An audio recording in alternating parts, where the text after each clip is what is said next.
All right, let's jump right in. Ever wondered how you can think like a chess grandmaster, but in the world of business? That's exactly what we're going to break down. This isn't just about making one smart choice. Nope.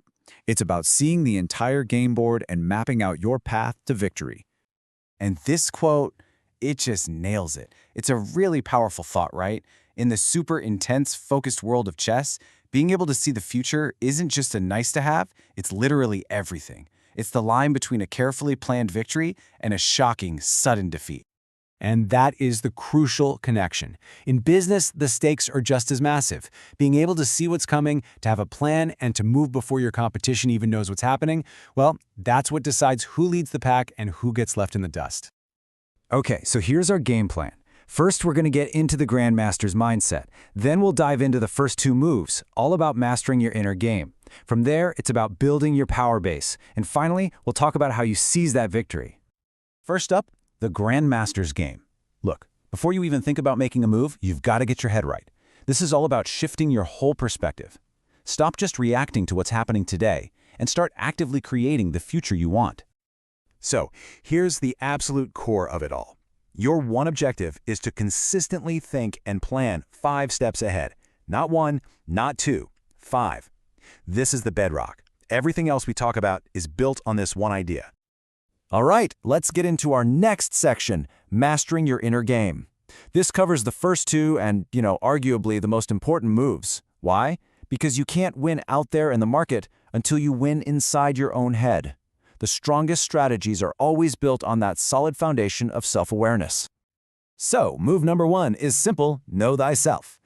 Benjamin Franklin once said that knowing yourself is one of the hardest things in the world. And he was so right. If you don't really get what makes you tick, you're just going to be running on the wrong fuel and you'll burn out fast. So how do you actually do that? Well, start with this question right here. Seriously, take a second and think about it. What's the one thing you've done that you're most proud of? Was it helping someone else succeed? Nailing a huge project? Whatever it is, find the common thread in those moments, because that's where you'll find what truly motivates you. Now, this next question is a real game changer. Let's be honest. Envy is a huge, huge distraction. It's a trap. The only way to beat it is to build a vision for your own life that's so awesome, so perfectly you, that you just don't have time to worry about what anyone else is up to. And this is a perfect example of that. There's this great story about a guy named Sean who was always quitting stuff. Why? Because he kept comparing himself to these flashy millionaire entrepreneurs. But when he finally got real with himself, he realized his dream wasn't millions. It was earning a good living and having time to coach his kids' baseball team. Once he defined what winning looked like for him, he found his groove and stopped quitting. Okay, so once you know your own vision, you're ready for the next challenge. This brings us to move number 2, embrace problems. Look, in business, your job is simple. Solve problems. That's it. The better and faster you do it, the bigger your advantage. So here's the 3-step playbook for tackling any problem. First, you reframe it. Instead of getting frustrated, get curious. See it as a puzzle to solve. Second, you own it. No blame games. Just take responsibility because that's the fastest path to a solution. And third, you've got to dig deep to find the real root cause. There's a perfect story that shows this in action. A company lost its biggest customer. The easy answer? Oh, a competitor was cheaper, but the leader kept digging, asking why. Okay, the competitor cost less. Why? Well, because their product had fewer features. Okay, but why was that a good thing for the customer? And that led to the big reveal. Most customers didn't actually need all the bells and whistles his product had. And aha, that's the real problem. It wasn't about losing one client, it was about his entire product being out of sync with what the market truly wanted. That's the power of digging deeper. All right, let's move on. Section 3 is all about building your power base. Now we're talking about moves 3 and 4. And this is where you stop playing solo. Think about it, a chess grandmaster doesn't win alone. They command an entire army.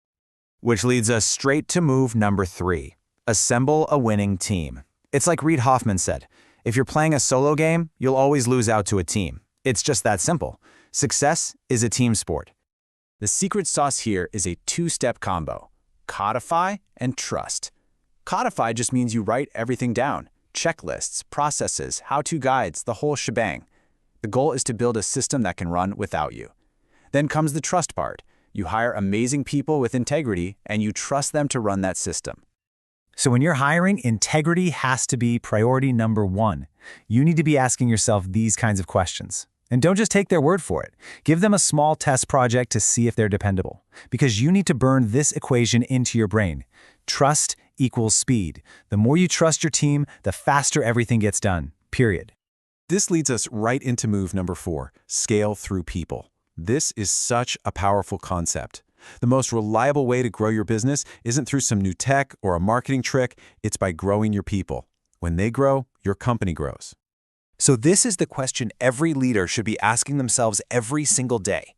Push your people to set ambitious goals. Empower them to be intrapreneurs, that is, entrepreneurs inside your company. As their skills and confidence scale, your business can't help but scale with them. Okay, here we are. The final section, seizing your victory. This is it, move number 5 and the end game. You've done the inner work, you've built an incredible team. Now it's time to make that winning play. And that final, decisive move is to take the opening. A Grandmaster is constantly scanning the board, right? They're looking for that one tiny mistake, that one moment of weakness from their opponent, and then they pounce. That's exactly what you need to be doing in your market.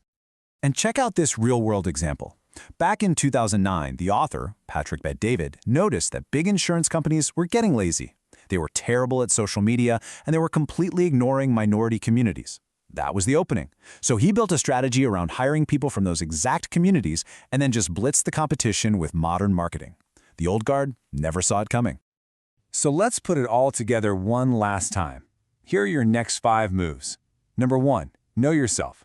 2, embrace problems. 3, assemble a winning team. 4, scale through your people. And number 5, spot your competitor's weakness and take the opening. That's the framework. This isn't just a list of tips, it's a complete framework for thinking like a Grandmaster. It shows you how to think 5 steps ahead. So, you've got the playbook now. The only question left is, what's your next move?